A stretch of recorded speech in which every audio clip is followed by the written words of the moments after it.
नमस्कार, स्वागत है आप सभी का सुभाष सूर्य ऑनलाइन क्लासेस में।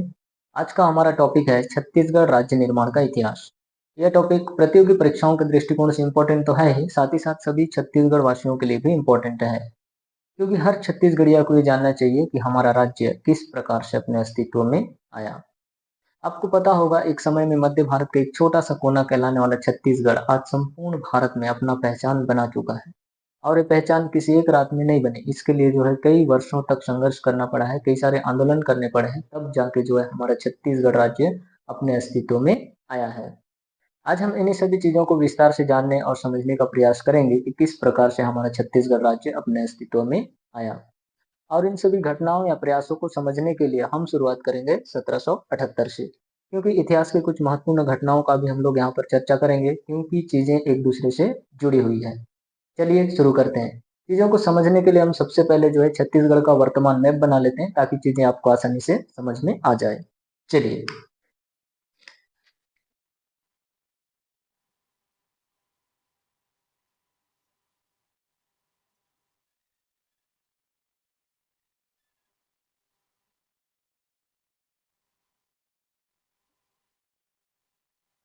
ये क्या है? हमारा वर्तमान छत्तीसगढ़ का मैप है, ठीक है। लेकिन 1778 से पहले हमारा छत्तीसगढ़ इस प्रकार से नहीं दिखता, ठीक है। वर्तमान छत्तीसगढ़ के सरगुजा संभाग और बस्तर संभाग को छोड़कर ये जो आपको मध्य भाग दिख रहा है, ये वाला भाग,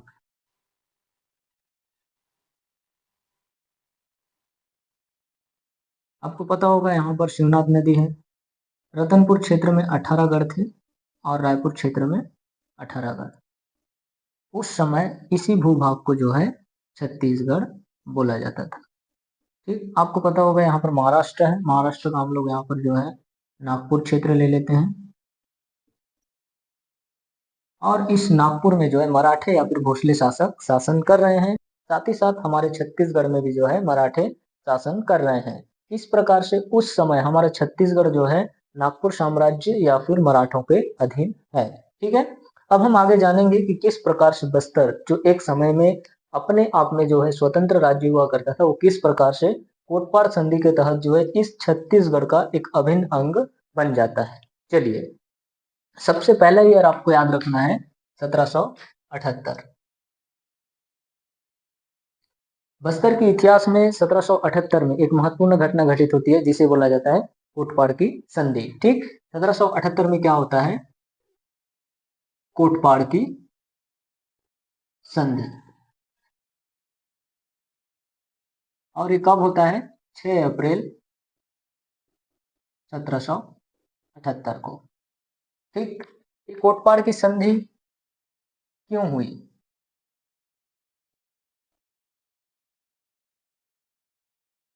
किनके मध्य हुआ?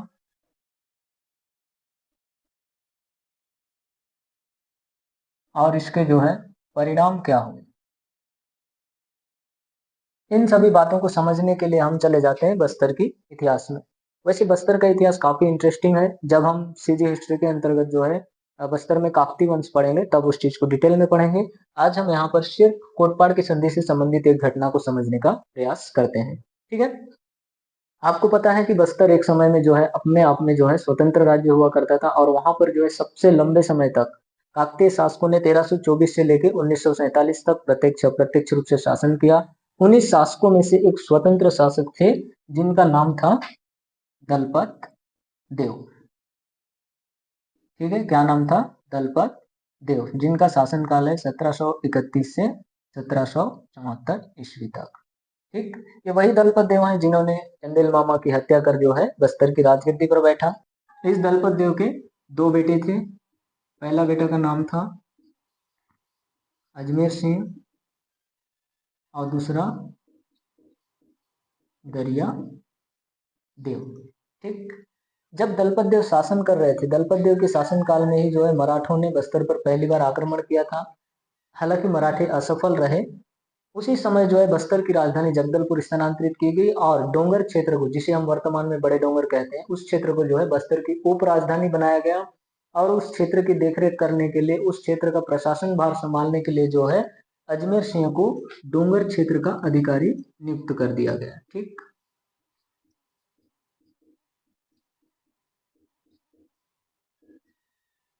डोंगर क्षेत्र का अधिकारी किसे बनाया गया?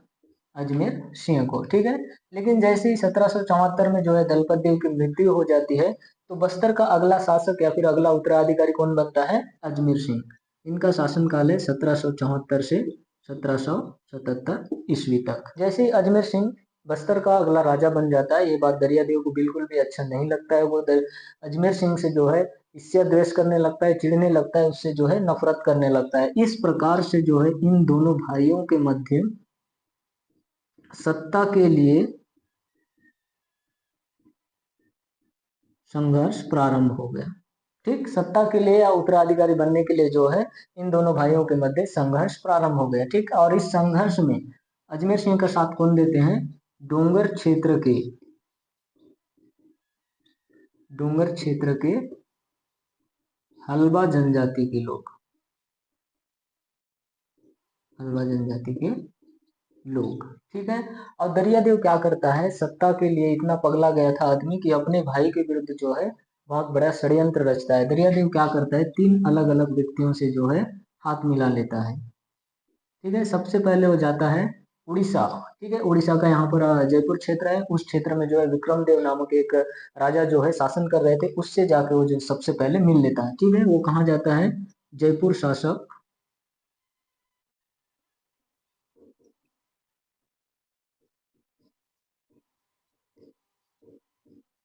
जयपुर शासक विक्रमदेव के पास जाता है और जो है सैनिक सहायता मांग लेता है। ठीक है, दूसरा व्यक्ति समय के बस्तर के सबसे बड़े दुश्मन मराठे, जो बस्तर पर आक्रमण करने के लिए तैयार बैठे हुए हैं, उनसे जाके जो है दरियादेव हाथ मिला लेता है। वो क्या करता है? मराठा प्रतिनिधि,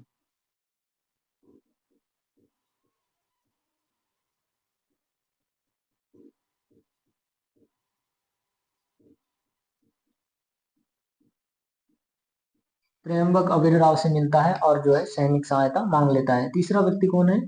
अंग्रेज अधिकारी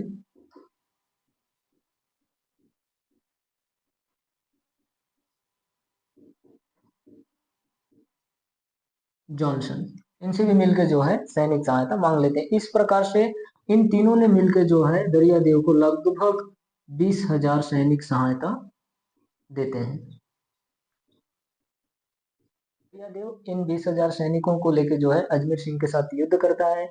युद्ध लंबे समय तक चला और फिर 1777 में जो है अजमेर सिंह को मार दिया गया। ठीक है, जैसे ही अजमेर सिंह को मार देते हैं, दरियादेव क्या करता है, डोंगर क्षेत्र के हलवा जनजाति के लोग जो अजमेर सिंह के समर्थन में खड़े हो गए थे, उन लोगों से जो है काफी ज्यादा क्रोधित थे, काफी ज्यादा गुस्सा थे। दरियादेव क्या करता है, अपने सैनिकों को लेकर चला जाता है डोंगर क्षेत्र में और वहां के हलवा जनजातियों के लोगों को जो संहार करना शुरू कर देता है।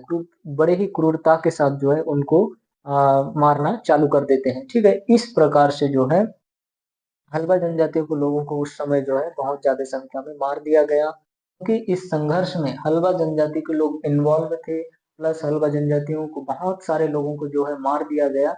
इसी कारण से जो है ये जो सत्ता के लिए संघर्ष है, उसी को ही क्या बोला गया? हल्बा विद्रोह। ठीक, जो कब से कब तक चला? 1774 से लेके 1777 ईस्वी तक।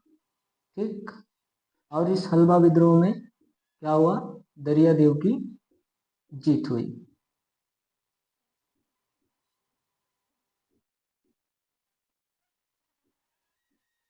दरियादेव की जीत हुई, अजमेर सिंह पराजय हुआ और जो है युद्ध में मारा गया।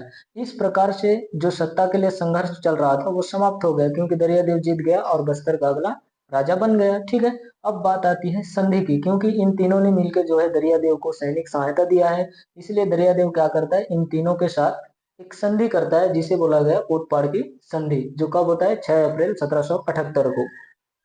ठीक, आपको समझ में आया कि ये संधि क्यों हुआ और किन के मध्य हुआ? ठीक है, क्यों हुआ? क्योंकि आपको पूरा कहानी पता है। दोनों भाई उत्तराधिकारी बनने के लिए झगड़ा किए और इस झगड़े में जो है दरियादेव इन तीनों लोग से सैनिक सहायता मांगता है, इसीलिए जो है ये संधि करना पड़ता है। ठीक है, तो ये बातें समझ में आ गई। अब हम लोग समझते हैं कि इस संधि में ऐसा क्या बोला गया, ऐसी क्या मांगा मराठों ने, जो बस्तर के पूरे इतिहास को ही बदल कर रख दिया। ठीक है, चलिए अब हम लोग देख लेते हैं कि कोटपाड़ की संधि में क्या क्या बातें हुई। चलिए, सबसे पहली बात, मराठों ने क्या मांगा?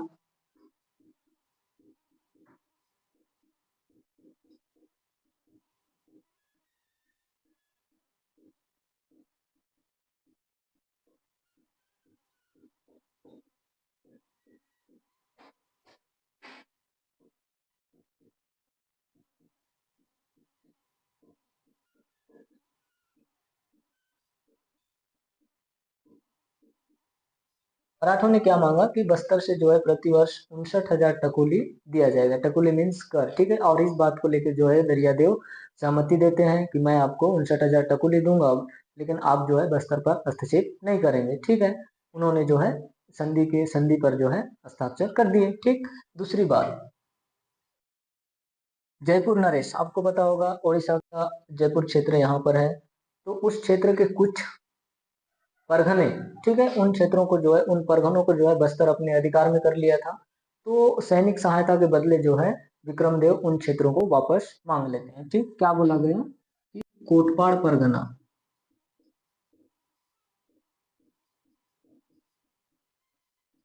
कोटपाड़ परगना को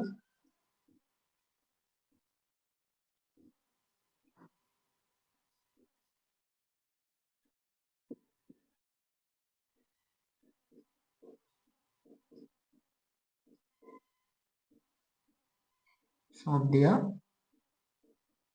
जाएगा, ठीक। जयपुर शासक विक्रमदेव ने क्या मांगा कि कोटपाड़ परगना को जो है जयपुर शासक विक्रमदेव को सौंप दिया जाएगा, ठीक है। इस बात पर भी सहमति बनी और दरियादेव ने जो है इन सभी बातों पर जो है सहमति जताते हुए उनको दे दिया, ठीक है। तो आपको पता चला कि कोटपाड़ की संधि में क्या बातें हुई। मराठों को प्रतिवर्ष जो है बस्तर से 59,000 टकोली दिया जाएगा, कोटपाड़ परगना को जयपुर शासक विक्रमदेव को सौंप दिया जाएगा। इस प्रकार से जो है ये संधि संपन्न हुई। लेकिन इन बातों का बस्तर के इतिहास पर, बस्तर पर क्या प्रभाव पड़ा, बस्तर पर इसका क्या परिणाम हुआ, इन सभी चीजों को हम लोग देख लेते हैं, ठीक है। कोटपाड़ की संधि की परिणाम क्या हुआ? देखिए, कोटपाड़ की संधि के पहले बस्तर अपने आप में जो है स्वतंत्र था, वो किसी को कर नहीं देता था, ठीक। इस प्रकार अब क्या हुआ, कोटपाड़ की संधि के बाद जो है बस्तर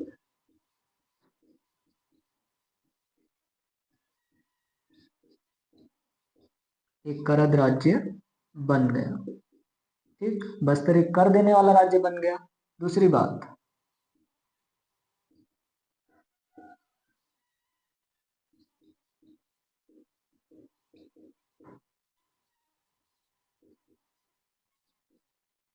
समाप्त हो गया, ठीक। बस्तर करद राज्य बन गया, वो अन्य राज्य को कर देने लगा। इस प्रकार से कहीं ना कहीं उसकी जो है स्वतंत्रता समाप्त हो गई, ठीक। तीसरी बात,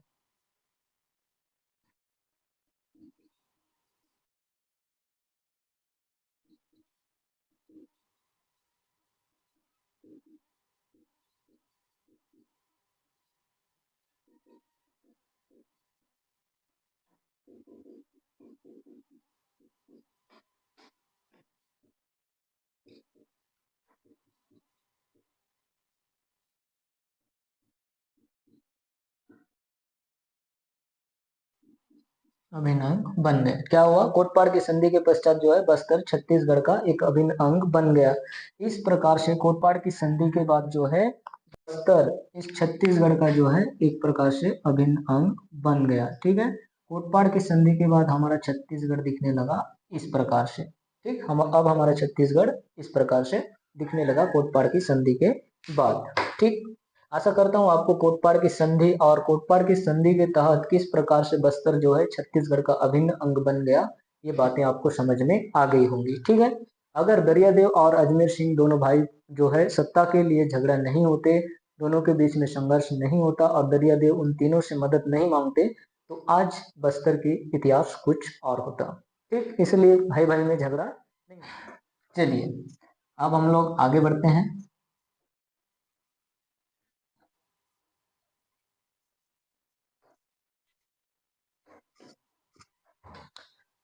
अगला ईयर आपको याद रखना है 1816। 1816 में क्या होता है, नागपुर क्षेत्र में जो शासन कर रहे थे रघुजीत द्वितीय की जो है मृत्यु हो जाती है, ठीक है। तो आपको बस इतना याद रखना है, मराठा शासक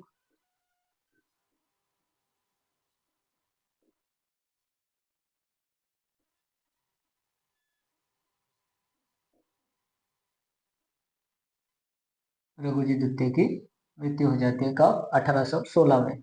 रघुजी द्वितीय की मृत्यु होने के बाद रघुजी द्वितीय की बेटी के बेटे को जो है 10 वर्ष की आयु में गोद लिया जाता है, क्योंकि वो अभी छोटे हैं, अल्प आयु में है, इसीलिए जो है रघुजी द्वितीय के छोटे भाई के बेटे अप्पाजी भोसले को जो है नागपुर साम्राज्य का जो है उत्तराधिकारी बना दिया जाता है। ठीक है, क्या याद रखेंगे? क्योंकि रघुजी तृतीय जो है अभी छोटे हैं। ठीक है, रघुजी तृतीय अभी छोटे हैं इसीलिए। ठीक,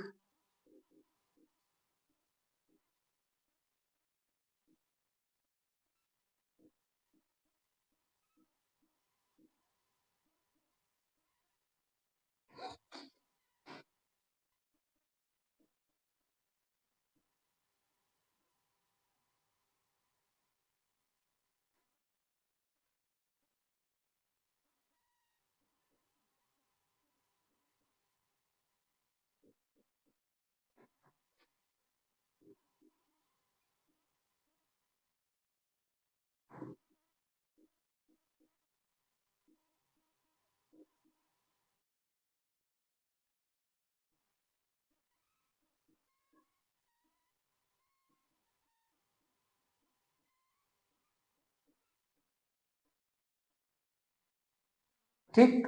क्या होता है 1816 में मराठा शासक रघुजी द्वितीय जो नागपुर साम्राज्य में शासन कर रहे थे, उनकी जो है मृत्यु हो जाती है। क्योंकि रघुजी तृतीय को 10 वर्ष की आयु में गोद लिया जाता है, तो उनके अल्पायु होने के कारण जो है अप्पाजी भोसले को जो है नागपुर साम्राज्य का उत्तराधिकारी बना दिया जाता है। ठीक, ये बातें आपको समझ में आ गई।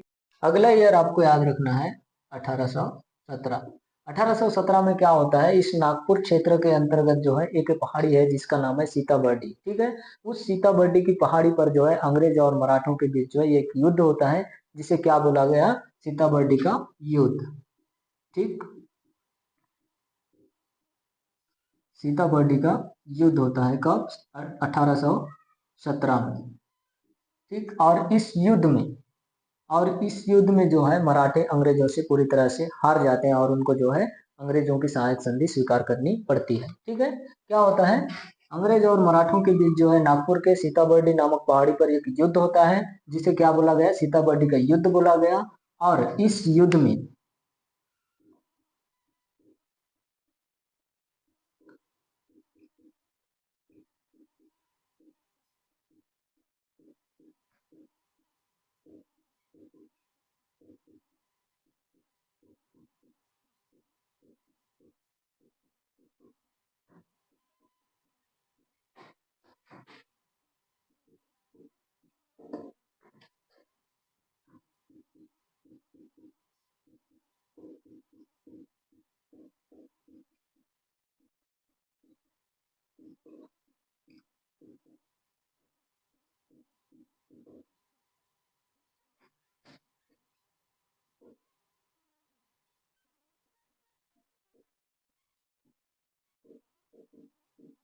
स्वीकार करनी पड़ती है। ठीक, क्या होता है 1817 में सीताबर्डी का युद्ध होता है।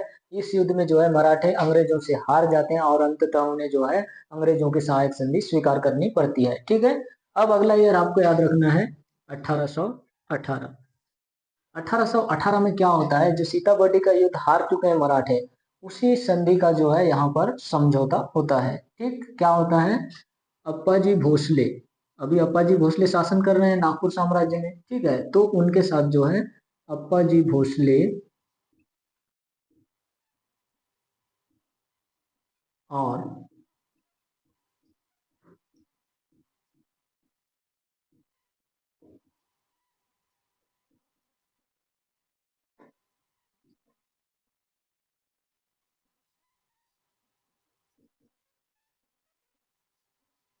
के मध्य जो है समझौता। ठीक, क्या होता है 1818 में अप्पाजी भोसले और अंग्रेज अधिकारी जेनकिंस के मध्य जो है समझौता होता है। जो युद्ध हारे रहते हैं 1817 का सीताबर्डी युद्ध, उस संधि का जो है यहाँ पर समझौता हो रहा है। ठीक है, और इस समझौते में अंग्रेजों ने क्या बोला? ठीक है, उस चीज को आपको जानना है। ठीक है, इस समझौते में क्या बोला गया कि रघुजी तृतीय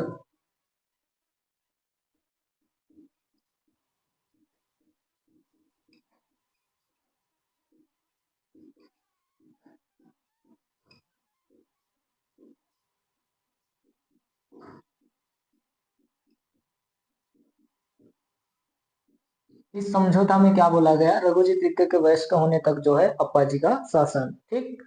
दूसरी बात,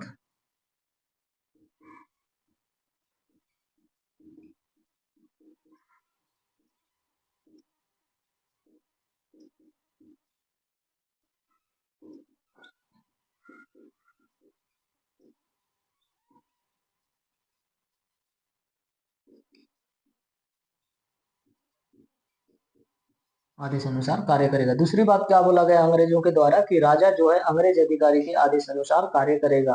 मतलब आप सिर्फ नाम के लिए राजा हो, जो हम बोलेंगे आपको वही करना है। ठीक है, ये बातें जो है इस समझौते में बोला गया। ठीक। तीसरी बात,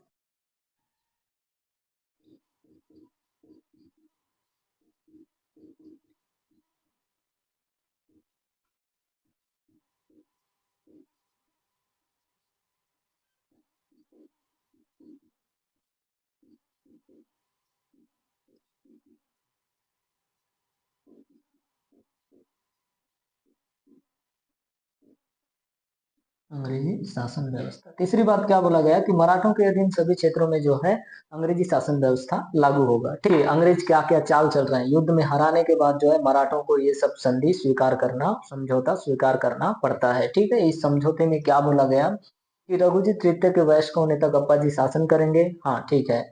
राजा अंग्रेज अधिकारी के आदेश अनुसार कार्य करेगा, मतलब आप सिर्फ नाम के लिए राजा हो।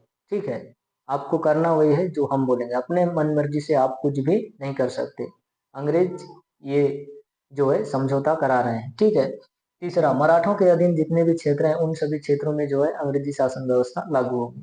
ठीक। इसी समझौता के तहत जो है पूरा नागपुर साम्राज्य मराठों के अधीन हो जाता है, क्योंकि हमारा छत्तीसगढ़ नागपुर साम्राज्य के अधीन था। इस प्रकार से हमारा छत्तीसगढ़ भी पहली बार 1818 में मराठों के अंग्रेजों के अधीन हो जाता है। ठीक। 1818 में आपको एक बात और याद रखना है, इस प्रकार से जो है 1818 में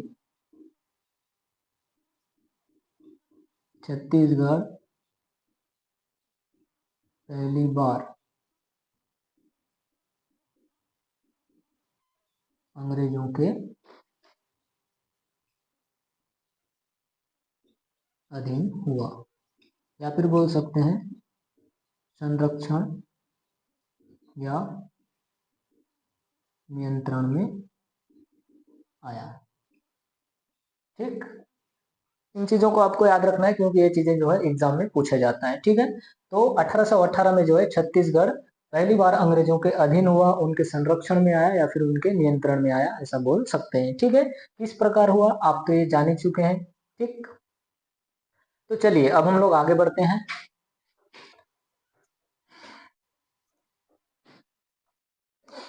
अगला ईयर आपको याद रखना है 1830। 1830 में क्या होता है, अंग्रेजों की ओर से। ठीक।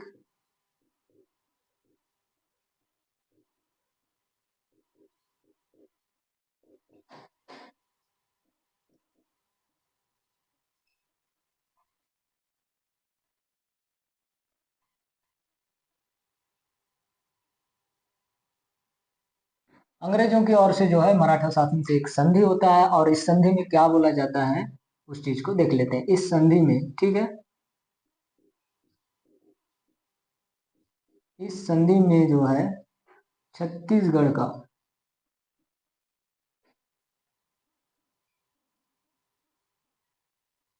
प्रशासन भार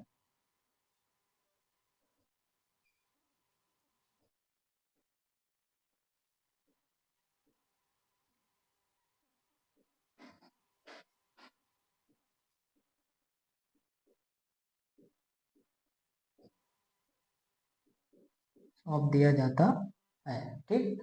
1830 में क्या किया, अंग्रेजों की ओर से जो है मराठा शासन के साथ एक संधि हुआ, और इस संधि में जो है छत्तीसगढ़ का प्रशासन भार जो है पुनः रघुजी तृतीय को सौंप दिया गया। ठीक है, क्योंकि आपका 1818 के समझौते में ये बात बोला गया था कि रघुजी तृतीय के वयस्क होने तक जो है अप्पाजी शासन करेंगे।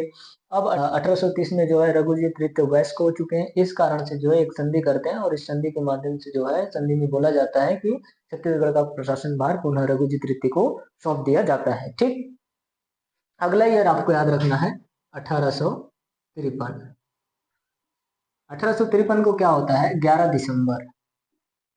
11 दिसंबर 1853 को जो है रघुजी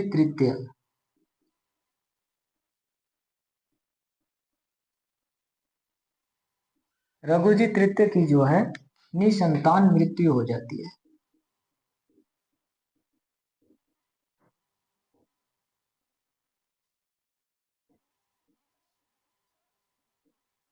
मृत्यु हो जाती है। ठीक है, ये चीज आपको याद रहेगा। ठीक, चलिए अब आगे बढ़ते हैं। ठीक, अगला ईयर आपको याद रखना है 1854। बहुत इंपॉर्टेंट है क्योंकि यहीं से जो है अंग्रेज छत्तीसगढ़ में प्रत्यक्ष रूप से शासन करना प्रारंभ करेंगे। ठीक है, तो आप लोग अच्छे से समझिए 1854 में क्या होता है। आपको पता होगा इस समय जो है भारत का गवर्नर जनरल 1848 से लेके 1856 तक, ठीक है, भारत का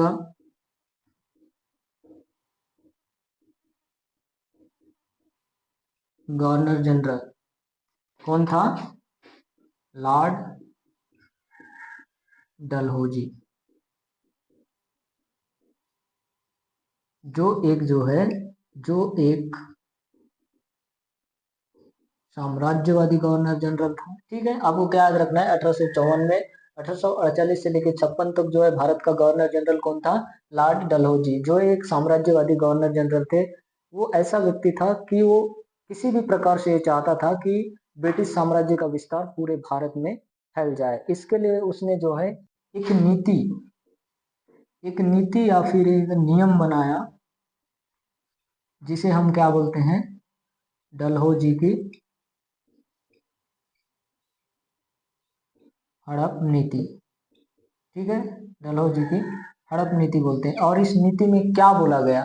इस डलहौजी की हड़प नीति में ये बोला गया था कि यदि ब्रिटिशों के प्रत्यक्ष प्रभाव वाले क्षेत्र या रियासतों में जो है किसी राजा की मृत्यु जो है निसंतान हो जाती है, तो उस राजा के अधीन जितने भी क्षेत्र हैं उन सभी क्षेत्रों को जो है ब्रिटिश साम्राज्य में विलय कर लिया जाएगा। ठीक है, आपको पता है कि 1853 में 11 दिसंबर 1853 को रघुजी तृतीय की जो है निसंतान मृत्यु हो जाती है।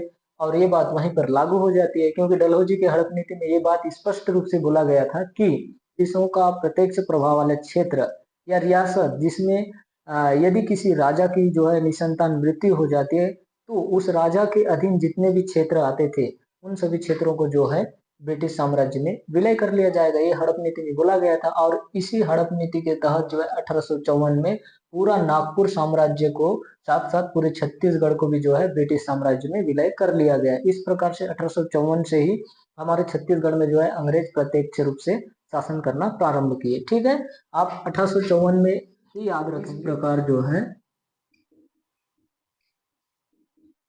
1854 से ही अंग्रेज छत्तीसगढ़ में प्रत्यक्ष रूप से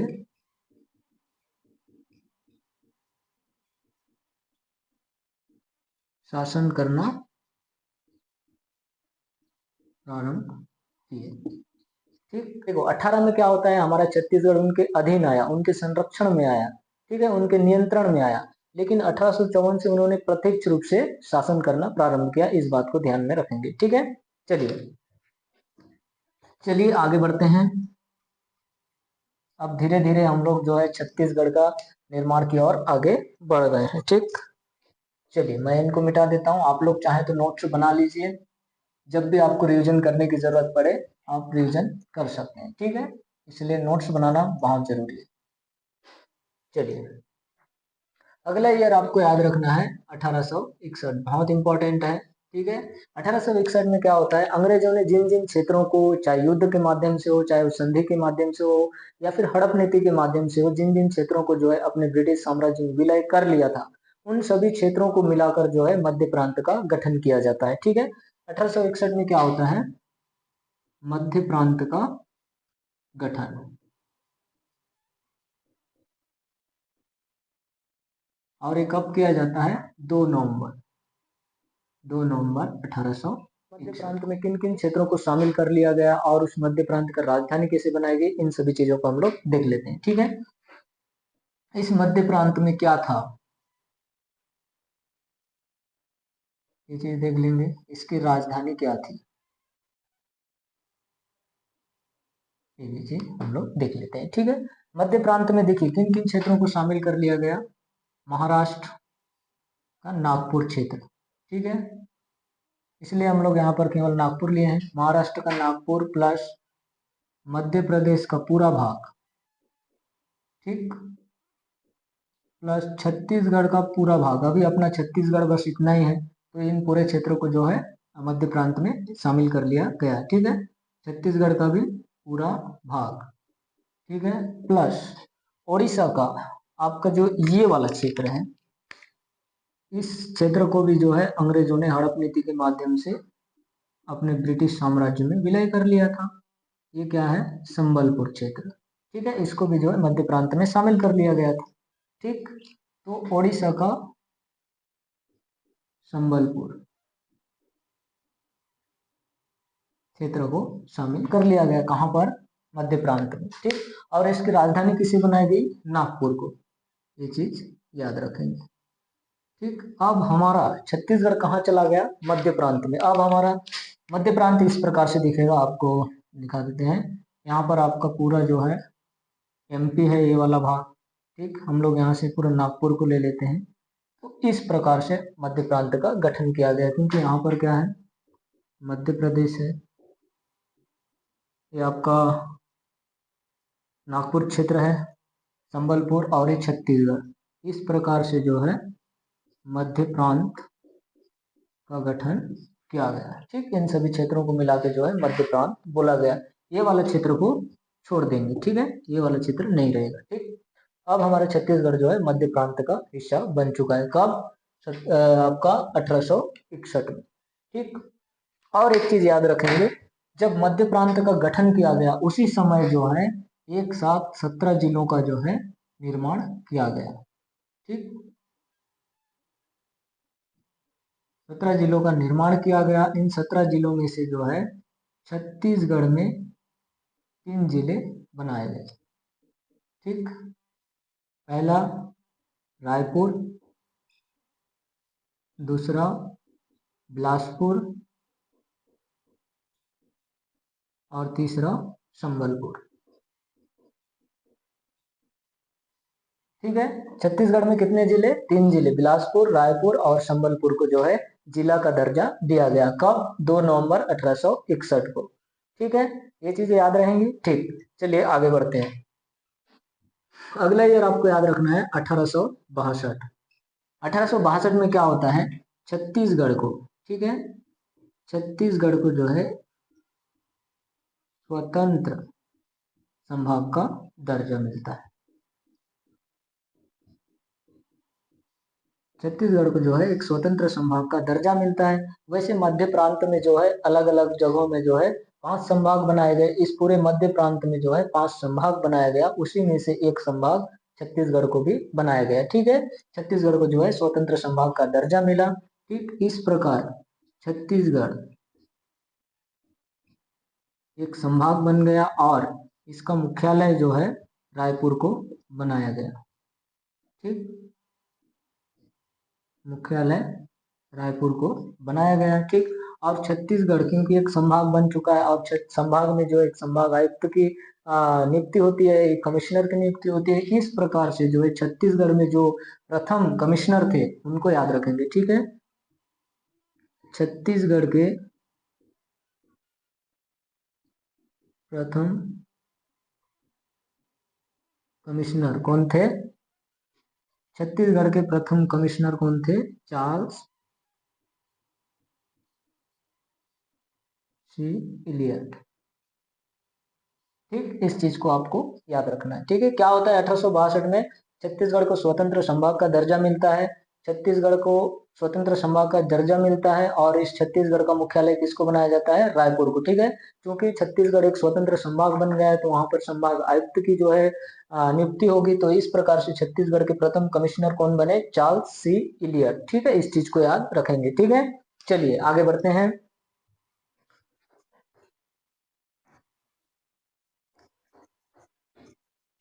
अगला ईयर आपको याद रखना है 1905। ठीक, 1905 में क्या होता है, इस समय जो भारत के गवर्नर जनरल है कौन है, लॉर्ड कर्जन। ठीक है, इस समय जो है लॉर्ड कर्जन भारत के गवर्नर जनरल है, भारत के गवर्नर जनरल हैं, जिन्होंने क्या किया, 16 अक्टूबर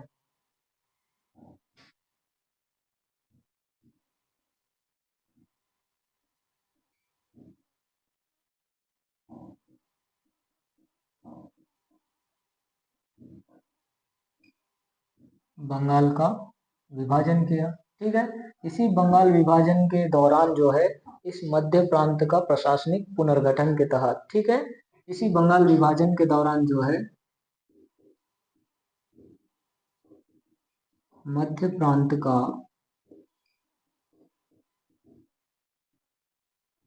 प्रशासनिक पुनर्गठन के तहत, ठीक है, इस प्रशासनिक पुनर्गठन के तहत जो है बंगाल रियासत, आपको पूरा पता है, इसके इस पार ये आपका जो वर्तमान छत्तीसगढ़ का ये सरगुजा संभाग जो है बंगाल प्रांत में शामिल था उस समय। ठीक है, आपको पता है इधर पूरा बंगाल प्रांत है। तो मध्य प्रांत का प्रशासनिक पुनर्गठन के तहत जो है बंगाल प्रांत के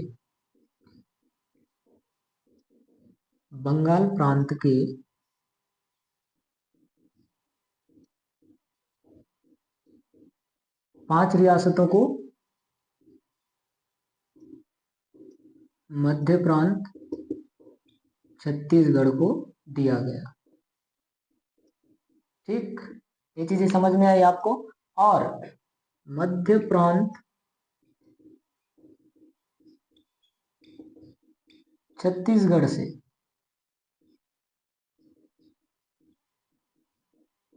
5 रियासतों को जो है तत्कालीन बंगाल प्रांत को दिया गया। ठीक है, आपको बातें समझ में आई। क्या होता है 1905 में, इस समय जो है भारत के गवर्नर जनरल लॉर्ड कर्जन होते हैं। ठीक है, उन्होंने 16 अक्टूबर 1905 को भाषाई भाषाई आधार पर या फिर प्रशासनिक परेशानियों के कारण, प्रशासनिक कठिनाइयों को ध्यान में रखते हुए जो है बंगाल का विभाजन किया। इसी बंगाल विभाजन के दौरान जो है मध्य प्रांत का, आपको ये जो मध्य प्रांत दिख रहा है, इसका प्रशासनिक पुनर्गठन के तहत जो है बंगाल प्रांत के 5 रियासतों को मध्य प्रांत छत्तीसगढ़ को दिया गया और मध्य प्रांत छत्तीसगढ़ के 5 रियासतों को जो है तत्कालीन बंगाल प्रांत को दे दिया गया। ठीक है, तो छत्तीसगढ़ को कौन रियासतें मिले, इस चीज को हम लोग देख लेते हैं। आपको जो ये दिख रहा है, ठीक है, आपको जो ये दिख रहा है वर्तमान छत्तीसगढ़ का सरगुजा संभाग, ठीक, ये सभी रियासतें जो है उसी समय हमको मिले। ठीक है, कौन कौन से संभाग रियासतें हैं, चांग बकार, आपका कोरिया, सरगुजा, उदयपुर और जशपुर। ठीक, ये क्या हुआ, बंगाल प्रांत से मध्य प्रांत छत्तीसगढ़ को मिला। और संबलपुर के 5 रियासतें, ठीक है, संबलपुर की जो 5 रियासतें थी, कौन कौन सी, सोनपुर, पटना, रायखोल, बामरा और कालाहांडी, इन सभी 5 रियासतों को हमने तत्कालीन बंगाल प्रांत को दे दिया, जिसे उड़ीसा क्षेत्र में शामिल कर लिया गया। ठीक है, इस प्रकार से जो है अब 1905 में हमारा छत्तीसगढ़ किस प्रकार से दिखने लगा, क्योंकि हमने इसको पूरे संबलपुर क्षेत्र के रियासतों को हमने जो है बंगाल प्रांत को दे दिया। ठीक, तो संबलपुर क्षेत्र को हम लोग पूरी तरह से यहाँ से छत्तीसगढ़ से हटा देते हैं। ठीक है, इस प्रकार से जो है अब हमारा छत्तीसगढ़ 1905 में इस प्रकार से दिखने लगा। ठीक, ये वाला भाग अब दिख रहा है कि हमारा छत्तीसगढ़ है। ठीक है, तो क्या होता है कि इस प्रकार 1905 में ही एक चीज और याद रखेंगे कि इस प्रकार से 1905 में पहली बार छत्तीसगढ़ का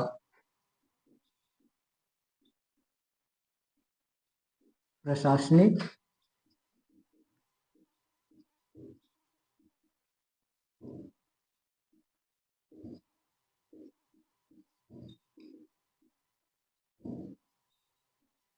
स्पष्ट हुआ। ठीक, क्या याद रखेंगे कि इस प्रकार से जो है 1905 में पहली बार छत्तीसगढ़ का जो है प्रशासनिक एवं राजनीतिक मानचित्र स्पष्ट हुआ। ठीक, आपको समझ में आ रही बातें? ठीक है, क्या होता है आपको पूरा कहानी पता है किस प्रकार से आज का वर्तमान छत्तीसगढ़ का सरगुजा संभाग किस प्रकार से हमारे छत्तीसगढ़ का हिस्सा बना, ये चीजें आपको समझ में आ गई होंगी। ठीक है, चलिए अब हम लोग आगे बढ़ते हैं। आपको याद रखना है 1906। 1906 में क्या होता है आपको पता है, यहाँ पर इस समय जो है छत्तीसगढ़ में 3 जिले थे। कौन कौन से जिले? रायपुर, बिलासपुर और संबलपुर। क्योंकि संबलपुर को हमने पूरी तरह से 1905 के मध्य प्रांत के प्रशासनिक पुनर्गठन के तहत बंगाल प्रांत को दे दिया। इस कारण से जो है छत्तीसगढ़ में और एक जिला बनाया गया। क्या कौन सा जिला बनाया गया? दुर्ग जिला। ठीक है, 1906 में क्या होता है? दुर्ग जिले का गठन। ठीक, इस चीज को याद रखेंगे। दुर्ग जिले का गठन कब हुआ? 1906 में, संबलपुर जिले के स्थान पर। ठीक, अगला ईयर आपको याद रखना है 1918। 1918 में क्या होता है? पंडित सुंदरलाल शर्मा जी के द्वारा जो है पृथक छत्तीसगढ़ राज्य की संकल्पना की जाती है। किस प्रकार किया जाता है देख लेते हैं। ठीक,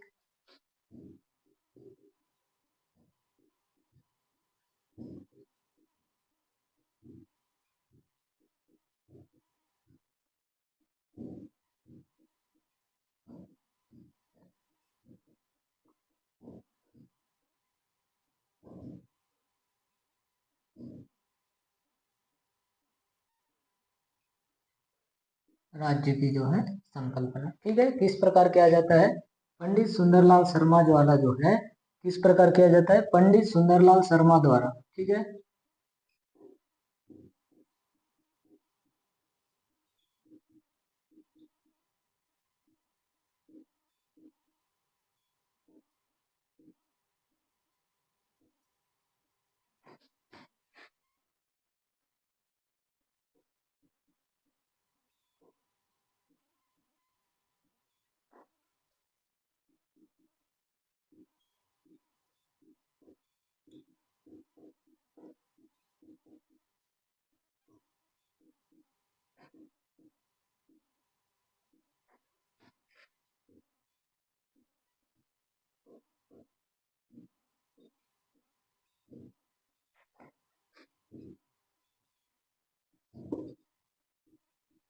प्रस्तुत किया जाता है। ठीक है, क्या होता है 1918 में क्या होता है? पंडित सुंदरलाल शर्मा द्वारा जो है पृथक छत्तीसगढ़ राज्य की संकल्पना की जाती है। किस प्रकार किया जाता है?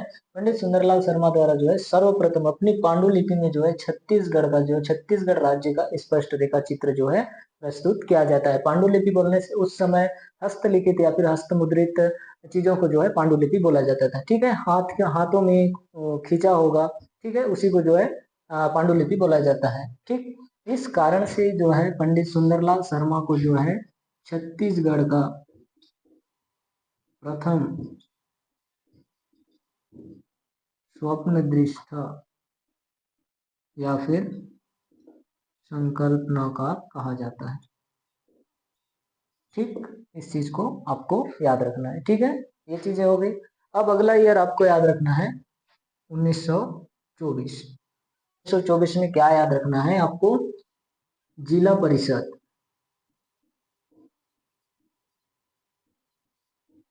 रायपुर द्वारा मध्य प्रांत की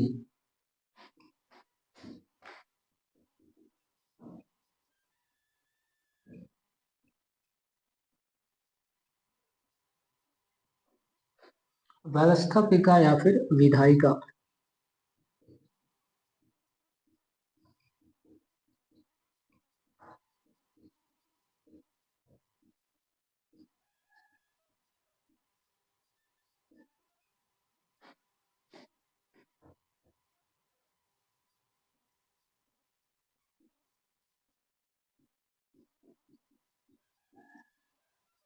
पृथक छत्तीसगढ़ राज्य की मांग की गई थी। ठीक, जिला परिषद रायपुर द्वारा जो है मध्य प्रांत की प्रांतीय व्यवस्थापिका या फिर विधायिका के सभा कक्ष के समक्ष जो है पृथक छत्तीसगढ़ राज्य की मांग किया गया था। ठीक है, 1924 में इस बात को आप ध्यान में रखेंगे। ठीक है, चलिए आगे बढ़ते हैं।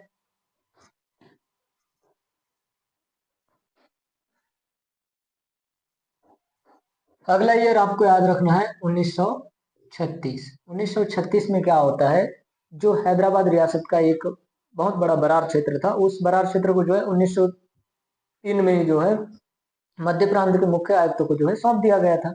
लेकिन प्रशासनिक दृष्टिकोण से जो है अब उस बरार क्षेत्र को आपको पता होगा, बरार क्षेत्र को हम लोग यहाँ पर ले लेते हैं, ठीक है। इस बरार क्षेत्र को जो है अब मध्य प्रांत में विलय कर लिया गया। ठीक, अब हमारा मध्य प्रांत फिर और बड़ा हो गया, क्योंकि बरार क्षेत्र को भी मध्य प्रांत में शामिल कर लिया गया। ठीक है, तो अब आपको याद रखना है 1936 में केवल इतना याद रखना है कि बरार क्षेत्र का मध्य प्रांत में विलय। ठीक, इस प्रकार से अब हमारा छत्तीसगढ़ जो है केवल मध्य प्रांत का ही नहीं बल्कि बरार का भी हिस्सा बन गया है। ठीक है, अगला ईयर आप याद रखेंगे 1939। 1939 में क्या होता है, त्रिपुरी अधिवेशन में, ठीक है, त्रिपुरी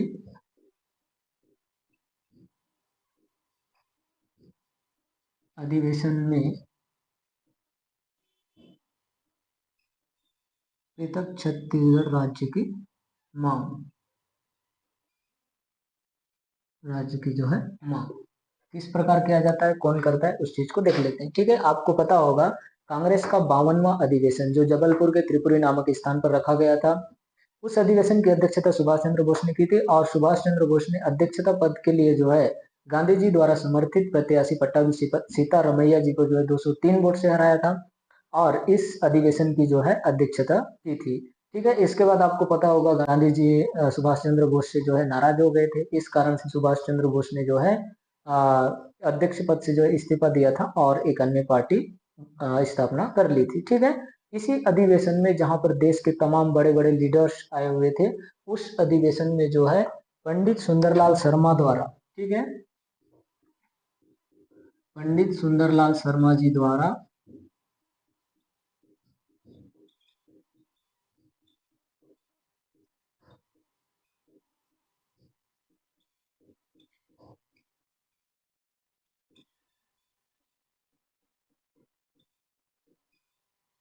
पृथक छत्तीसगढ़ राज्य की मांग की गई थी।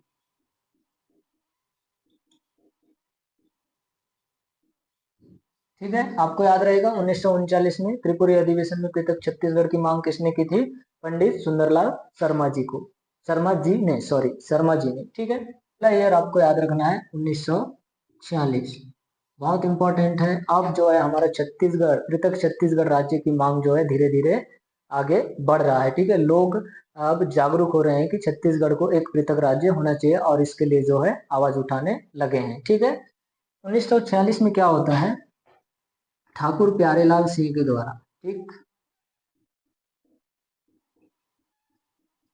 ठाकुर प्यारेलाल सिंह के द्वारा जो है पृथक छत्तीसगढ़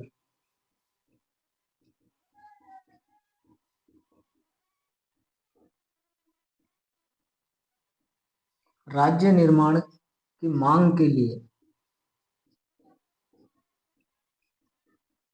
ठीक है, क्या बनाया जाता है, एक संगठन बनाया जाता है जिसका नाम है, मैं इस चीज को जो है यहाँ पर मिटा देता हूँ। ठीक है, चलिए इतना को मिटा देते हैं।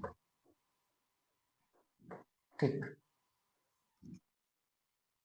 चलिए, ठाकुर प्यारेलाल सिंह द्वारा पृथक छत्तीसगढ़ राज्य निर्माण की मांग के लिए जो है एक संगठन का गठन किया जाता है जिसका नाम था छत्तीसगढ़ शोषण विरोधी मंच।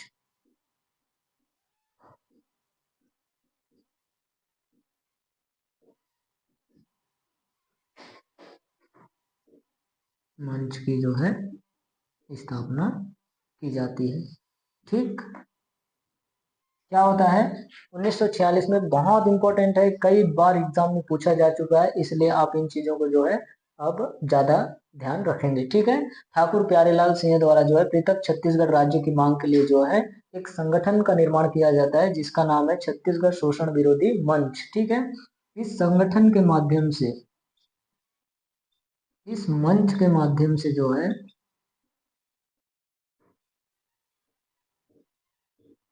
पृथक छत्तीसगढ़ राज्य की मांग की गई और ये जो संगठन है ये पृथक छत्तीसगढ़ राज्य निर्माण के लिए जो है बनने वाली प्रथम संगठन थी। इस चीज को भी आप याद रखेंगे, ठीक है। यह संगठन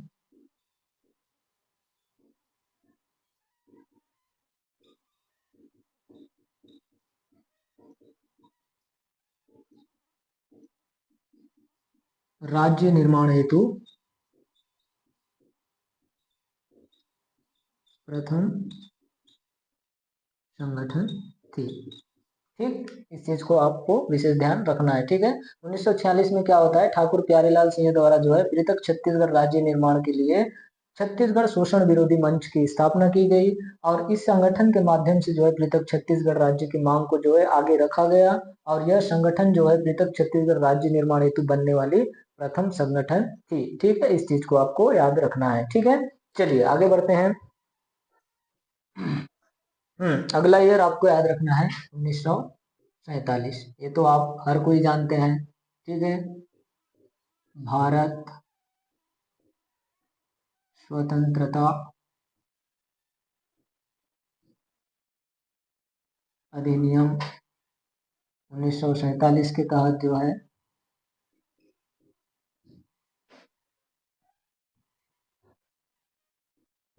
15 अगस्त 1947 को भारत को आजादी मिली। ये तो आप हर कोई जानते हैं, ठीक है। लेकिन इस आजादी के समय छत्तीसगढ़ कहाँ पर था? जब हमारा देश आजाद हुआ, जब हमारे देश से अंग्रेज भाग गए, उस समय हमारा छत्तीसगढ़ कहाँ पर था? मध्य प्रांत। और आपको पता है हमने बरार को भी जोड़ा है, ठीक है, 1936 में। तो इस प्रकार से जो है इस समय छत्तीसगढ़ मध्य प्रांत एवं बरार का हिस्सा था, ठीक है। 1947 में भारत स्वतंत्रता अधिनियम 1947 के तहत जो है 15 अगस्त 1947 को भारत को आजादी मिली और उस आजादी के समय हमारा छत्तीसगढ़ मध्य प्रांत एवं बरार क्षेत्र का हिस्सा था, ठीक है। चलिए आगे बढ़ते हैं। अगला ईयर आपको याद रखना है 1948, ठीक है। जैसे ही 15 अगस्त 1947 को हमें आजादी मिली तो हमारे नेताओं के सामने सबसे बड़ी चुनौती थी भारत को एकता के सूत्र में कैसे बांधे, भारत को एक अखंड भारत कैसे बनाए। क्योंकि आपको पता होगा बंटवारे के बाद भारत में 552 रियासतें थी, ठीक है, जो अपनी अपनी जगह राजा महाराजा जो है अपनी अपनी जगह शासन कर रहे थे। इन सभी 552 रियासतों का जो है भारत संघ में विलय कराना बहुत बड़ी चुनौती थी और इस काम के लिए जिम्मेदारी सौंपा गया सरदार वल्लभ भाई पटेल को, जो उस समय के तत्कालीन उप प्रधानमंत्री थे और गृह मंत्री थे, ठीक है। उन्होंने अपनी राजनीतिक सूझबूझ, राजनीतिक कुशलता से इस काम को बखूबी किया, ठीक है। इसके लिए जो है हम देखिए 552 रियासतों के बारे में तो नहीं पढ़ेंगे, ठीक है, हम छत्तीसगढ़ के संदर्भ में पढ़ रहे हैं, इसलिए हम लोग छत्तीसगढ़ की रियासतों के बारे में जानेंगे कि किस प्रकार से जो है भारत संघ में विलय हुआ, ठीक है। तो हम जानेंगे 1948 में छत्तीसगढ़ के 14 रियासतों का भारत संघ में विलय, ठीक। छत्तीसगढ़ के 14 रियासतों का भारत संघ में विलय और इस काम के लिए, ठीक है, इस काम के लिए जो है और इस काम के लिए सरदार वल्लभ भाई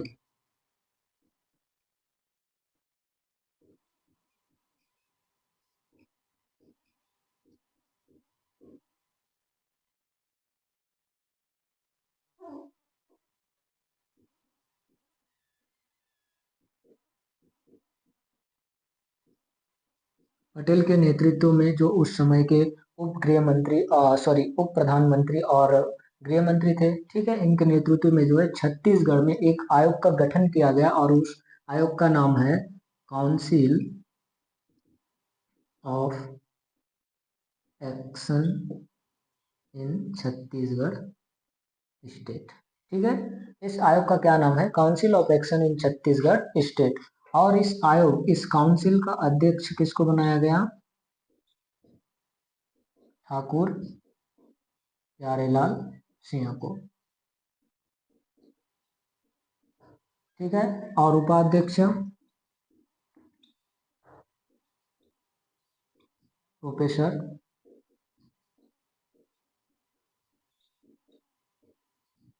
जयनारायण पांडे। ठीक है। और इस काउंसिल का उद्देश्य क्या था?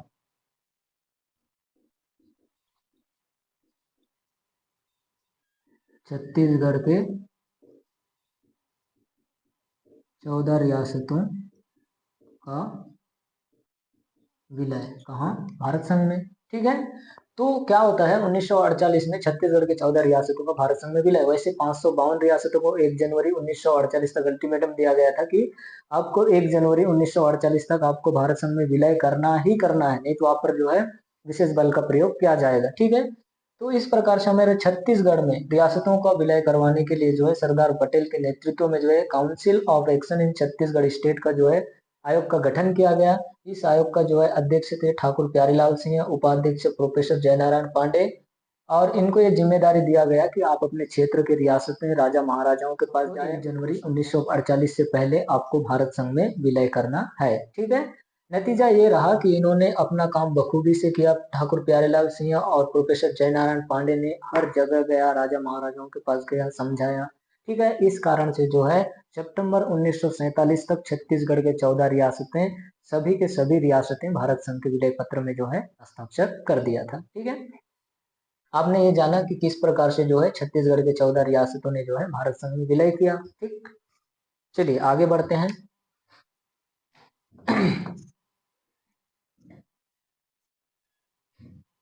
आपने जाना, ठीक है, आपने जाना कि 1 जनवरी 1948 तक भारत के सभी 500 रियासतों ने भारत संघ में विलय कर लिया। ठीक है। इसके बाद क्या होता है, 1952 में मद्रास प्रांत के तेलुगु भाषियों के द्वारा जो है भाषा के आधार पर पृथक राज्य बनाने को लेकर जो है आंदोलन शुरू किया जाता है। ठीक है। और इस आंदोलन के नेतृत्व करता थे कोटिश्री रामुलु, जिनकी जो है 58 दिन की भूख हड़ताल के बाद मृत्यु हो जाती है। उनकी मृत्यु होने के बाद जो है तेलुगु भाषियों का आंदोलन और भी उग्र रूप ले लेता है। ठीक है। इस कारण से जो है नेहरू जी को जो है तेलुगु भाषियों के लिए भाषा के आधार पर एक पृथक राज्य की घोषणा करना पड़ता है। और आपको पता होगा 1 अक्टूबर 1953 को जो है तेलुगु भाषियों के लिए आंध्र प्रदेश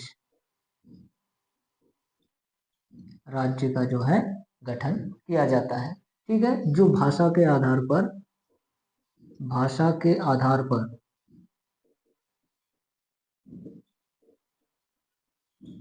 निर्माण होने वाला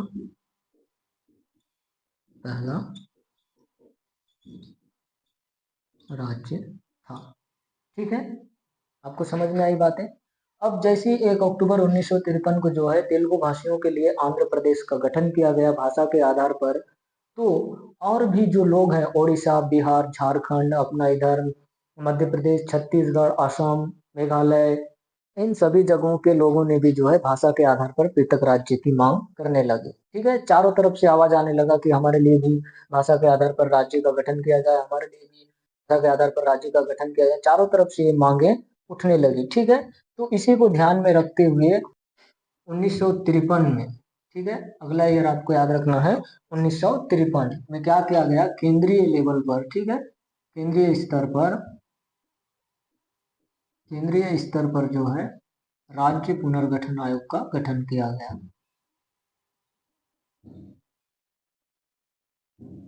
राज्य पुनर्गठन आयोग की स्थापना या फिर गठन किया गया। ठीक है।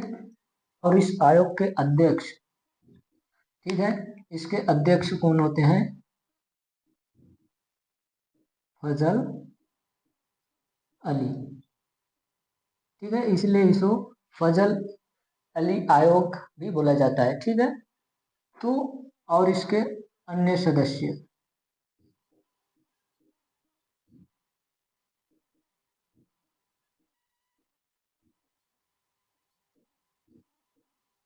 हृदयनाथ कुंजरू और के एम पडिक्कर, इस चीज को याद रखेंगे। ठीक है, तो क्या होता है 1953 में भाषा के आधार पर राज्य निर्माण की मांगों को देखते हुए जो है केंद्रीय स्तर पर राज्य पुनर्गठन आयोग की स्थापना की जाती है, जिसके अध्यक्ष फजल अली हैं और अन्य सदस्य जो है हृदय नाथ कुंजरू और के एम पडिक्कर हैं। ठीक है, इनका इस आयोग का उद्देश्य क्या था? ठीक है, इस आयोग का उद्देश्य ये था कि भाषा प्लस प्रशासनिक सुविधाओं को ध्यान में रखते हुए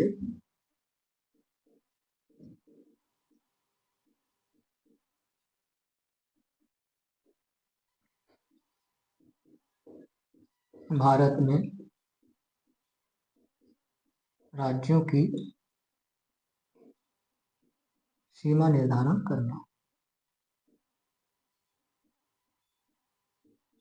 ठीक है, फजल अली और उनके सदस्यों को काम सौंपा गया कि आप जो है भाषा प्लस प्रशासनिक सुविधा को ध्यान में रखते हुए जो है भारत में राज्यों की सीमाओं का निर्धारण करना तय करें। ठीक है, तो इस आयोग ने केंद्र को अपना रिपोर्ट जो है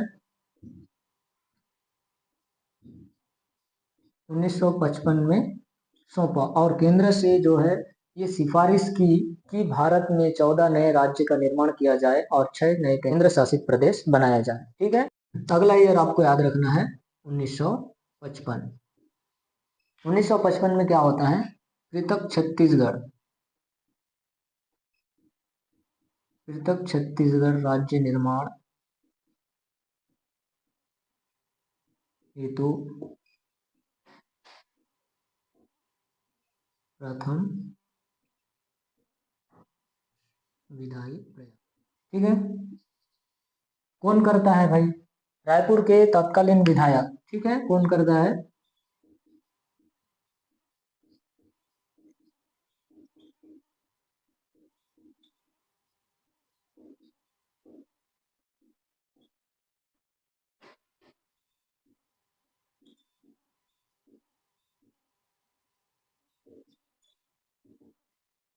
सिंह द्वारा जो है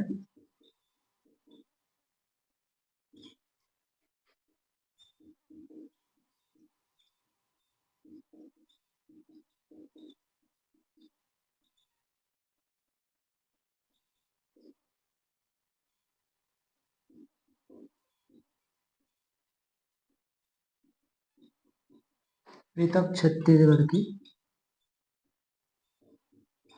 मांग की गई। हाँ, तो क्या होता है 1955 में पृथक छत्तीसगढ़ राज्य निर्माण हेतु जो है प्रथम विधायी प्रयास किया जाता है। और कौन होते हैं वो विधायक? रायपुर के तत्कालीन विधायक कुर रामकृष्ण सिंह द्वारा जो है मध्य प्रांत एवं बरार विधानसभा में जो है पृथक छत्तीसगढ़ राज्य की मांग की जाती है, लेकिन इस मांग को जो है अस्वीकार कर दिया जाता है। ठीक है, जो किसी विधायक के द्वारा प्रथम प्रयास था कि छत्तीसगढ़ पृथक राज्य बनाई जाए, इसलिए इस मांग को जो है प्रथम विधायी प्रयास बोला जाता है। ठीक है, इस चीज को आपको ध्यान में रखना है। ठीक, चलिए आगे बढ़ते हैं। अगला ईयर आपको याद रखना है 1956, बहुत इंपॉर्टेंट है। 1956 बहुत इंपॉर्टेंट है। आपको पता है फजल अली समिति राज्य पुनर्गठन आयोग, ठीक है, उन्होंने केंद्र को सिफारिश किया था भारत में 14 राज्य बनाए जाएं और 6 केंद्र शासित प्रदेश बनाए जाएं। उनकी सिफारिश पर, ठीक है, राज्य पुनर्गठन आयोग की सिफारिश पर जो है संविधान में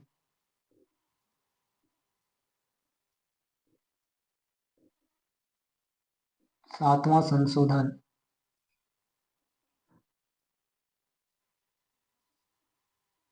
के तहत जो है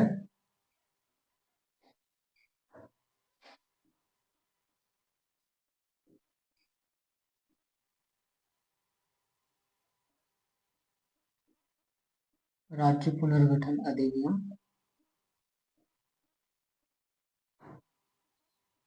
1956 लाया गया। ठीक है, क्या होता है 1956 में? क्या याद रखना है? संविधान में 7वां संशोधन के करके, ठीक है, आपको पता होगा पहले जो है हमारे प्रांत जो है ABCD कैटेगरी में बटे हुए थे, उन सभी चीजों को खत्म करके, ठीक है, संविधान में 7वां संशोधन करके जो है राज्य पुनर्गठन अधिनियम 1956 लाया गया और इसी अधिनियम के तहत, ठीक है, और इसी अधिनियम के तहत राज्य पुनर्गठन अधिनियम 1956 के तहत ही भारत में 14 राज्य और 6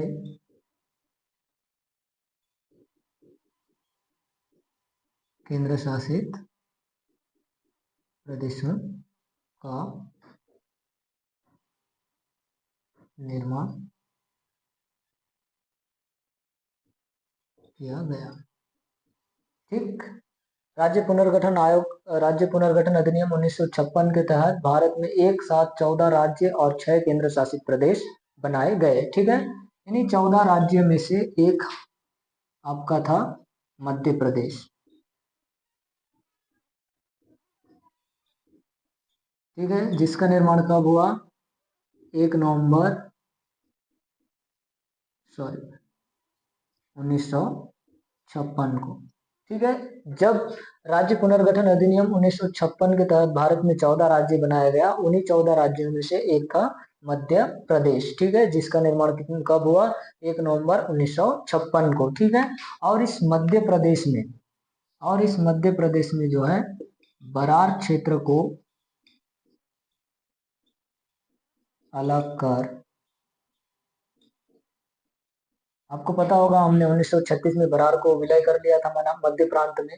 उसी बरार क्षेत्र को जो है अलग कर, पृथक कर जो है छत्तीसगढ़ को शामिल कर लिया गया। ठीक है, क्या होता है ये चीज आपको समझ में आ गया कि 1956 में जो है संविधान में 7वां संशोधन के तहत जो है राज्य पुनर्गठन अधिनियम 1956 लाया गया और इस अधिनियम के तहत जो है भारत में 14 राज्य और 6 केंद्र शासित प्रदेशों का निर्माण किया गया। उन्हीं 14 राज्यों में से एक मध्य प्रदेश को भी जो है स्वतंत्र राज्य का दर्जा मिला और उस राज्य में जो है बरार क्षेत्र को अलग कर जो है हमारे छत्तीसगढ़ को मध्य प्रदेश में शामिल कर लिया गया। ठीक है, और एक चीज आपको 1956 में याद रखना है, 1956 में आपको और एक चीज याद रखना है, डॉक्टर खूबचंद बघेल जी के द्वारा, ठीक है, पृथक छत्तीसगढ़ राज्य निर्माण की मांग हेतु, ठीक है, मांग हेतु एक संगठन का गठन किया गया या स्थापना की गई जिसका नाम था छत्तीसगढ़ महासभा का गठन। ठीक है, 1956 में ही आपको एक बात और याद रखनी है कि डॉक्टर खूबचंद बघेल जी के द्वारा जो है पृथक छत्तीसगढ़ राज्य निर्माण की मांग हेतु जो है छत्तीसगढ़ महासभा का गठन किया गया और ये कहाँ किया गया, इसका स्थान कहाँ पर है वो चीज आपको याद रखना है, क्योंकि छत्तीसगढ़ राज्य निर्माण के जितने भी संगठन है उन संगठनों को जो है कई बार एग्जाम में पूछा गया है, तो इस चीज को आप विशेष करके ध्यान देंगे। ठीक है, स्थान कहाँ पर गठन किया गया? राजनांदगांव। ठीक, इसके अध्यक्ष कौन थे?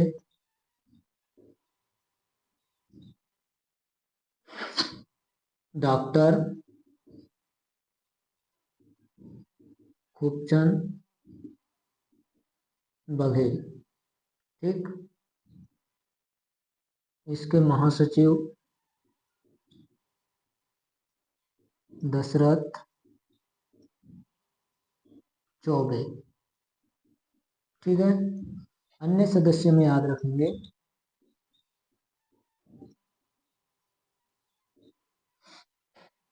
अन्य सदस्य में क्या याद रखेंगे? केयूर भूषण और हरि ठाकुर। ठीक, 1956 में 3 बातें याद रखनी है। सबसे पहला, संविधान में 7वां संशोधन करके जो है राज्य पुनर्गठन अधिनियम 1956 लाया गया और इस अधिनियम के तहत जो है भारत में 14 राज्य और 6 केंद्र शासित प्रदेश बनाया गया। ठीक है, 14 राज्यों में से एक राज्य था मध्य प्रदेश, जिसके अंतर्गत जो है बरार क्षेत्र को अलग करके छत्तीसगढ़ को शामिल कर लिया गया। ठीक है, और डॉक्टर खूबचंद बघेल जी के द्वारा 1956 में ही जो है पृथक छत्तीसगढ़ राज्य की मांग हेतु जो है छत्तीसगढ़ महासभा का गठन किया गया। और इसका स्थान कहाँ पर है? राजनांदगांव में। अध्यक्ष कौन है? डॉक्टर खूबचंद बघेल। महासचिव कौन है? दशरथ चौबे। और अन्य सदस्य में याद रखेंगे केयर भूषण और हरि ठाकुर। ठीक है, चलिए आगे बढ़ते हैं। अब धीरे धीरे जो है छत्तीसगढ़ राज्य निर्माण की मांग और तेजी से बढ़ रहा है। लोग जागरूक हो रहे हैं, खुल के जो है इस बात के लिए सामने आ रहे हैं, अपनी मांगों को बुलंद कर रहे हैं। ठीक है, अगला ईयर आपको याद रखना है 1967। 1967 में क्या होता है? फिर से एक बार डॉक्टर सॉरी 1967 में क्या होता है? फिर से एक बार डॉक्टर खूबचंद बघेल खूबचंद बघेल जी के द्वारा जो है पृथक छत्तीसगढ़ राज्य निर्माण मांग हेतु एक एक संघ का गठन किया जाता है, जिसका नाम है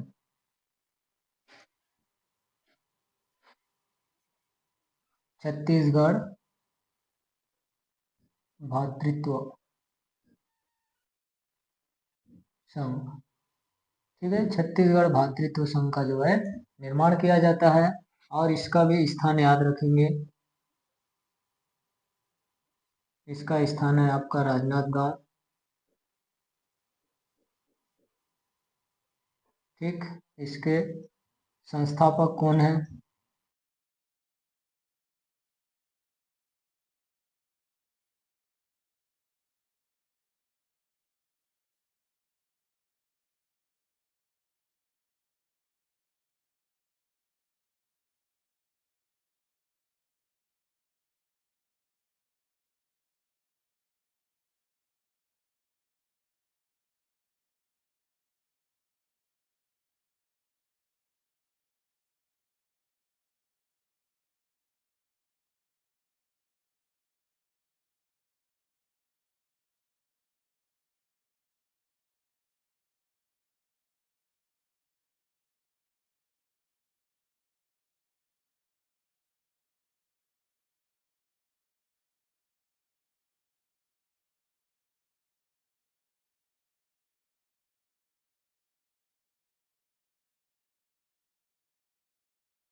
सॉरी, माइक का थोड़ा सा प्रॉब्लम था।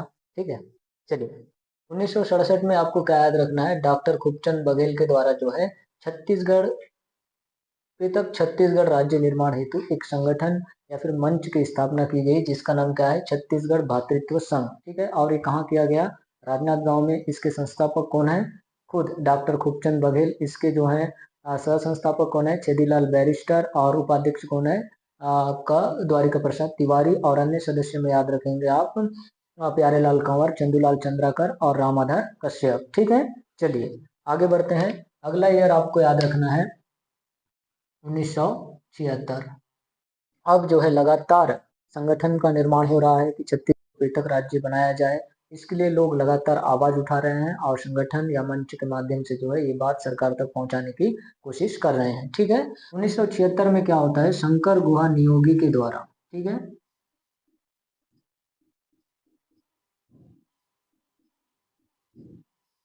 शंकर गुहा नियोगी के द्वारा जो है पृथक छत्तीसगढ़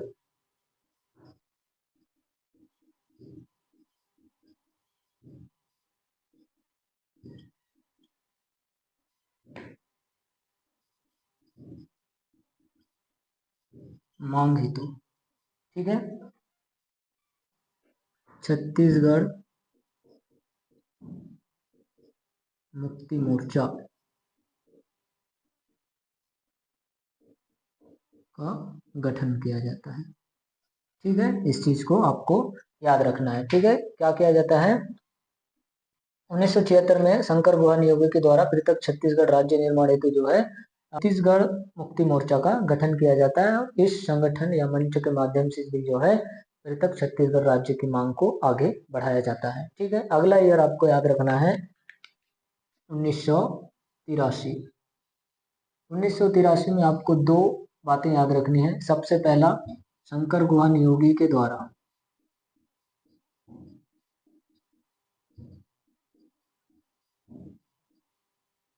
एक और मंच की स्थापना की जाती है जिसका नाम है छत्तीसगढ़ संग्राम मंच, ठीक है। छत्तीसगढ़ संग्राम मंच की स्थापना की जाती है, और इस संगठन के माध्यम से भी, इस मंच के माध्यम से भी जो है पृथक छत्तीसगढ़ राज्य निर्माण की मांगों को जो है आगे बढ़ाया जाता है, ठीक। अगला याद रखना है आपको, राजिम के प्रसिद्ध संत श्री पवन दीवान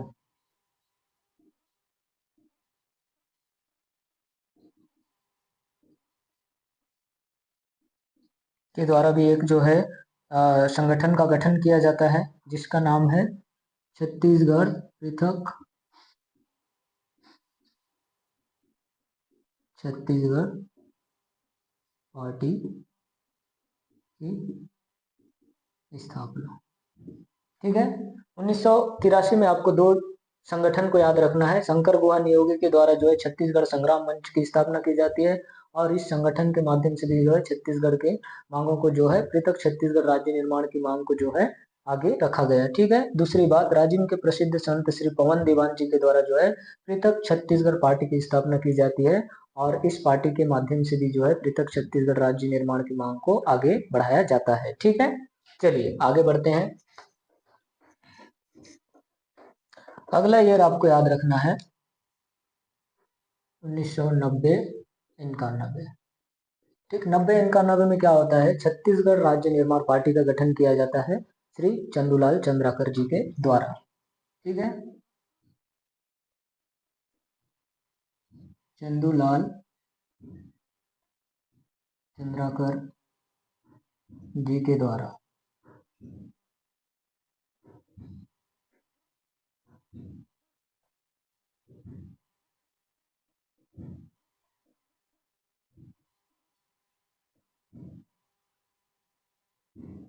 राज्य निर्माण हेतु जो है छत्तीसगढ़ राज्य निर्माण पार्टी का गठन, ठीक है। 1990-91 में क्या याद रखेंगे? चंदूलाल चंद्राकर जी के द्वारा जो है पृथक छत्तीसगढ़ राज्य निर्माण की मांग हेतु जो है छत्तीसगढ़ राज्य निर्माण पार्टी का गठन किया गया, और इस पार्टी के माध्यम से भी जो है छत्तीसगढ़ राज्य निर्माण की मांग को आगे बढ़ाया गया, ठीक है। चलिए अगला ईयर आपको याद रखना है 1992। 1992 में क्या होता है? सर्वदलीय मंच की स्थापना, सर्वदलीय मंच की स्थापना की जाती है।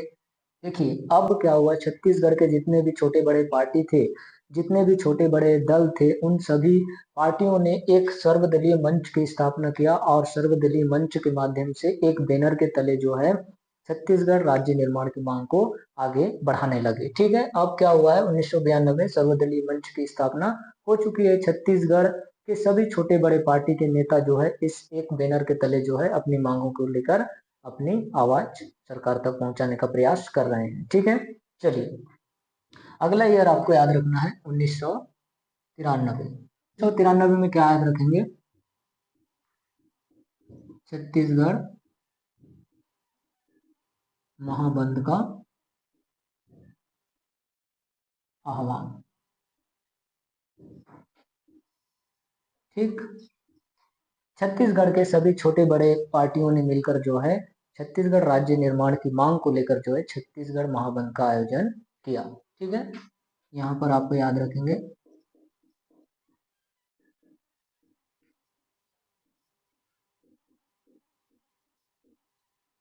सभी पार्टियों ने मिलकर पृथक छत्तीसगढ़ राज्य की मांग को लेकर छत्तीसगढ़ महाबंद का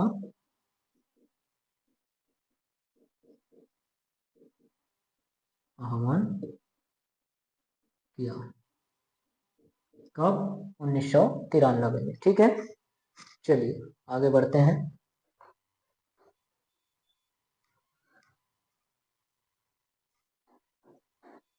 चलिए 1994, अब अगला ईयर आपको याद रखना है 1994। में क्या होता है?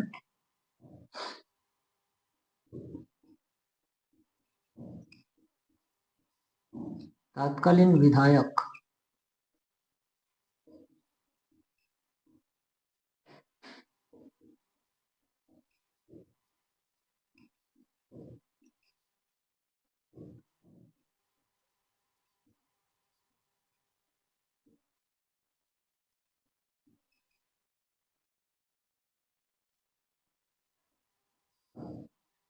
तत्कालीन विधायक श्री गोपाल परमार द्वारा अशासकीय संकल्प। ठीक है, कहां पर लाया गया?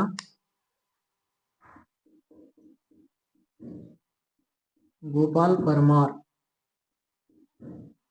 जी के द्वारा मध्य प्रदेश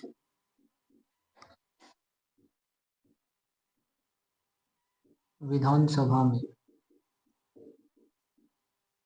एक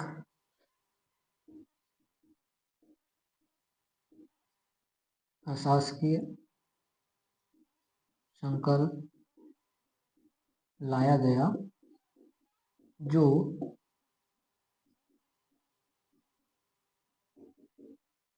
सर्वसम्मति से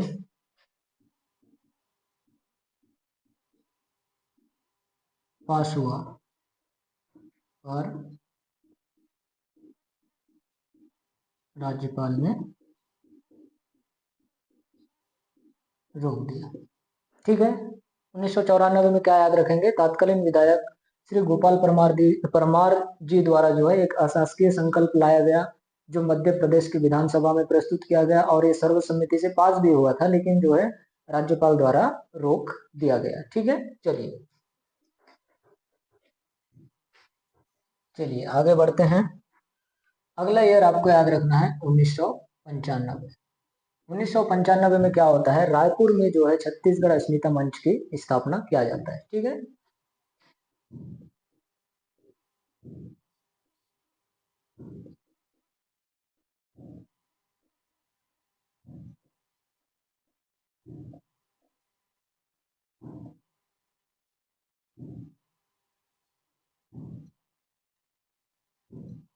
मंच के माध्यम से भी जो है छत्तीसगढ़ राज्य निर्माण की मांग को आगे बढ़ाया गया। अब लगातार छत्तीसगढ़ राज्य निर्माण की मांग जो है आगे बढ़ रहा है। ठीक है, चलिए अब आपको याद रखना है 1998। सारी छत्तीसगढ़ राज्य निर्माण की मांगों को देखते हुए 1998 में क्या किया जाता है? मध्य प्रदेश पुनर्गठन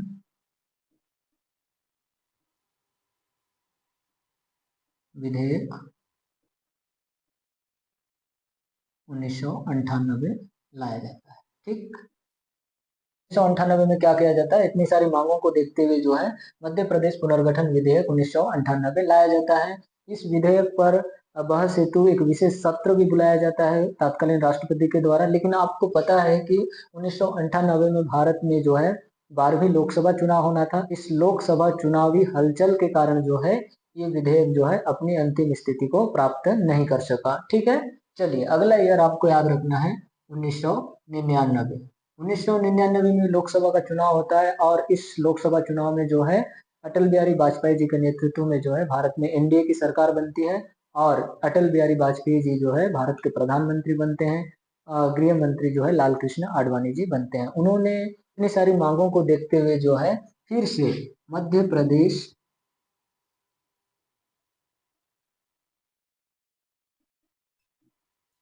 पुनर्गठन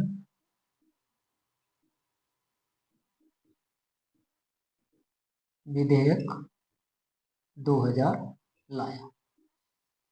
ठीक। अब इस विधेयक की संसदीय प्रक्रिया को हम लोग देख लेते हैं। चलिए।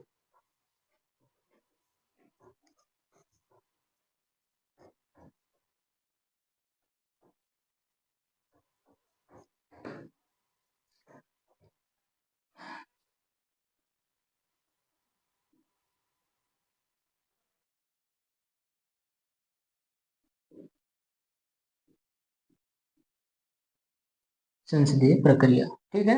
बिल का नाम क्या है?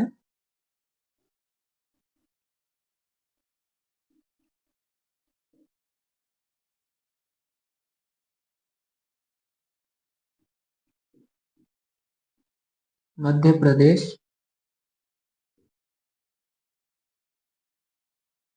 पुनर्गठन विधेयक 2000। ठीक है। अब ये विधेयक जो है लोकसभा में कब प्रस्तुत हुआ, राज्यसभा में कब प्रस्तुत हुआ और राष्ट्रपति के द्वारा जो है कब हस्ताक्षर किया गया, इस चीज को हम लोग देख लेते हैं। ठीक। ये विधेयक जो है 3 जगह पर जाएगा। सबसे पहला है आपका लोकसभा में। ठीक। दूसरा राज्यसभा में। और आपको याद रखना है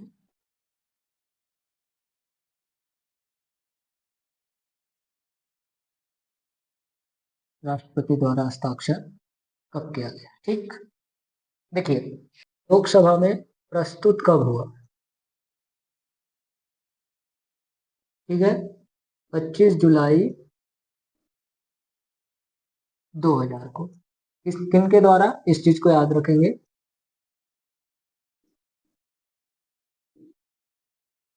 किसने प्रस्तुत किया?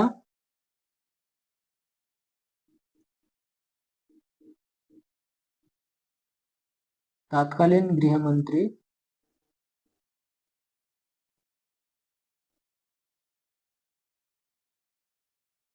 लाल कृष्ण आडवाणी जी के द्वारा। ठीक है। लोकसभा में कब प्रस्तुत हुआ? 25 जुलाई 2000 को। किसने? तत्कालीन गृह मंत्री लाल कृष्ण आडवाणी जी के द्वारा। ठीक है। अब पास कब हुआ, पारित? 31 जुलाई 2000। ठीक है। इस चीज को आपको याद रखना है। ठीक। अब राज्यसभा में प्रस्तुत कब हुआ? 3 अगस्त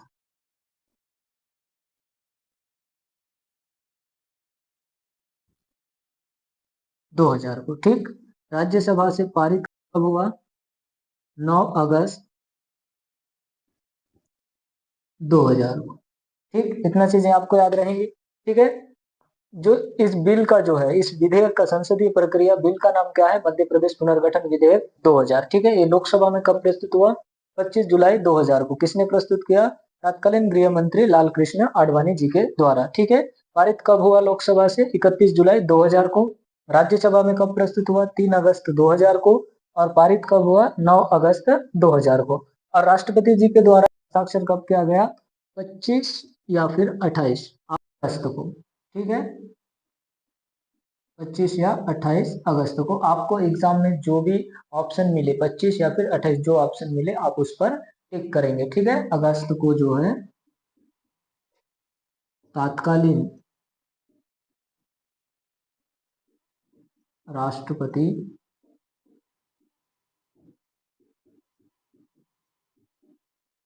के आर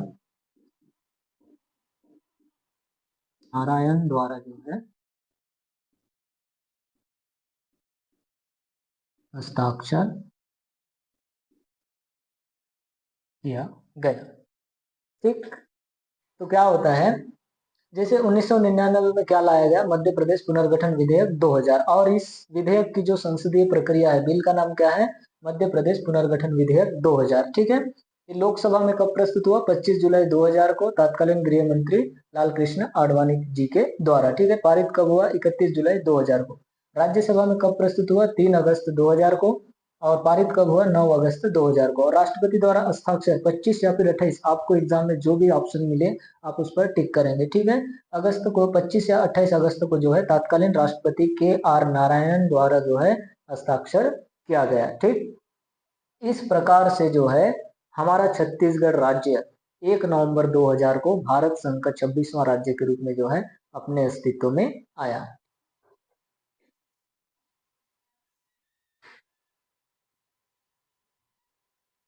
चलिए, इस प्रकार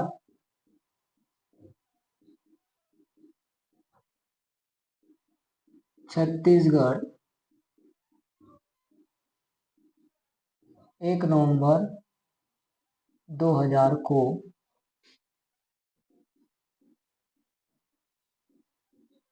भारत संघ का 26वां राज्य के रूप में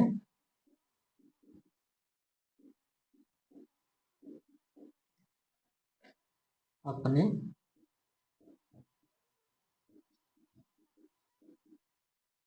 अस्तित्व में आया। हमने जाना कि किस प्रकार से छत्तीसगढ़ भारत संघ का 26वां राज्य के रूप में अपने अस्तित्व में आया। ठीक, अब आपको छत्तीसगढ़ के साथ साथ बने हुए राज्यों को भी याद रखना है। ठीक है, चलिए इसको मैं मिटा देता हूं।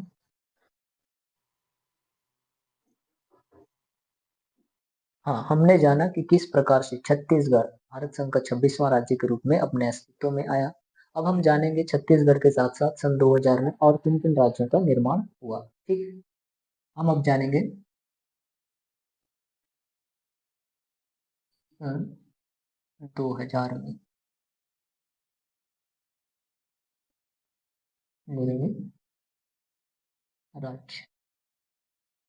ठीक है, इन राज्यों को याद करने के लिए मैंने छोटा सा ट्रिक बनाया है, उसके माध्यम से आप याद कर सकते हैं।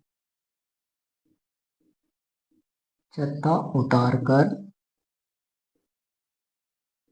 झाड़। ठीक, ठीक, छत्ता से आपको याद रखना है छत्तीसगढ़, जो कब बना, 1 नवंबर 2000 को। किससे अलग होना होकर बना, मध्य प्रदेश से। ठीक, और ये देश का कौन सा क्रम का राज्य है, 26वां। ठीक है, इतना याद रहेंगे। ठीक, उतार कर से याद रखेंगे उत्तराखंड। ठीक, जो कब बना, 9 नवंबर 2000 को। ठीक है, किससे अलग होके बना, उत्तर प्रदेश से। ठीक है, और देश का कौन सा क्रम का राज्य है, 27वां। ठीक, झार से आपको याद रखना है झारखंड।